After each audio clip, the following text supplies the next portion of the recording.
از 13 تا 17 می در شهر انتالیای ترکیه مسابقه جام جهان اوید با کیک باکسینگ برگزار شد. در این چهاربینی ورزشی در قطار ورزشکاران 80 دولت دنیا 45 نفر ورزشکاران کشور ما اشتراک نموده صاحب 10 مدال طلا گردیدند. در قطار 45 نفر ورزشکاران کشور در این مسابقه 15 نفر دستپروران مکتب‌های ورزشی ولایت سوغ نیز اشتراک نموده با گرفتن 3 مدال طلا، 2 نقره و 3 برنجی مشرف شدند.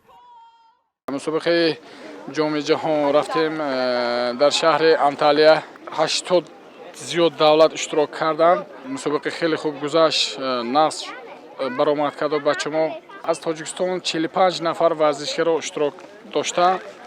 10 نفرش جای یکم گرفته است. دستپروران مؤسسه دولتی مکتب ورزشی به نام عبدالغفار صمدوف و مؤسسه دولتی مکتب ورزشی زرافشان ناحیه جبار رسولوف در این چهاربینی ورزشی صاحب 1 مدال طلا، 3 نقره و 2 برنج گردیدند. منوچهر اسفندیارزاده در جام جهان مهارت بلند نشان داده صاحب مدال طلا شد و پرچم کشور عزیزمان را بالا برداشت. من خیلی شاد هستم که در جام جهان سال 2026 که در شهر انتالیا برگزار گردید جای اول را اشغال کردم. مسابقه خیلی خوب گذشت. حریفا از ترکیه و حریف فینال هم از کانادا بود.